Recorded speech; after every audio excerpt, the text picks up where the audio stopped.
আসসালামু আলাইকুম রহমতুল্লাহ বরকাত।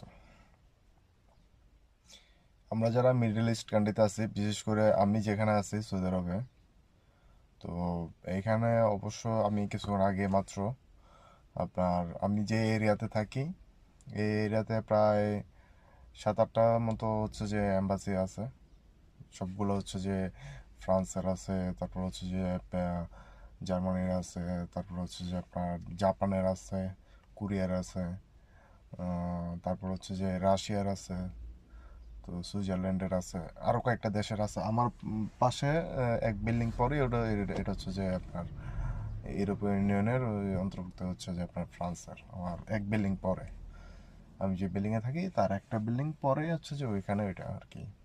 তো এখন আমি আম, যে ডাক্তার মহিলারে, তো আমি এখন যখন আমি নামাই দিয়ে আসলাম, তো নামানোর আগে হচ্ছে যে প্রচণ্ড গাড়ি চাপ। কারণ এরকম গাড়ির চাপ আমি কখনো দেখি নাই। এই যে এই আজকে হঠাৎ এই অবস্থা। তো আমি সকালবেলা যখন 6টার দিকে বেরিয়েছিলাম, ওইখানে যাওয়ার সময় আমার প্রথমে শুরুতে যেহেতু আমার ফ্রান্সের এটা পড়ে, তো এখানে দেখলাম যে মোটামুটি একটু ভালো চাপ ছিল। তো আমি ভাবছি যে হয়তো বা সকালবেলা তো ওরকম কোনো একটা কিছু না। তো আমি এবার অন্য সাগর পাড়ের এখানে ওইখানে গেছি।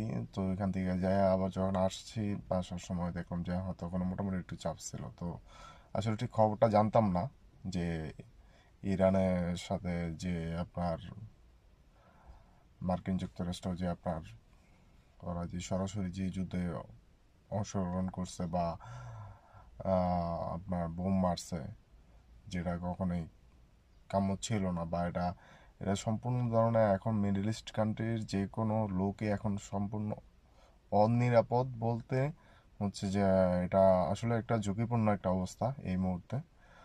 আর হচ্ছে যে প্রতিটা জায়গায় যে আপনার হচ্ছে যে পুলিশ সতর্কতা আছে, তারপর হচ্ছে যে আপনার আহ, ওই মানে হাই সিকিউরিটি যেটাকে বলি আমরা, সে অবস্থায় তারা আছে তাদের এইখানে। তবে আমার এখান থেকে হচ্ছে যে আমেরিকান এম্বাসি হচ্ছে যে আপনার নাদার ওইখানে। তো এখান থেকে মোটামুটি একটু দূর আছে, প্রায় 15 কিলোমিটার, 15 কিলোমিটার বা 18 কিলোমিটার, সর্বোচ্চ 20 কিলোমিটার। 15 থেকে 15 কিলোমিটারের উপরে হওয়ার কথা না, কারণ আমি তো চিনি ওটা। তো এখন হচ্ছে যে মনে করেন যে যারা আছে সৌদি আরবে, যে বা যারা আছে বা যারা ইয়েতে আছেন তারা অন্তত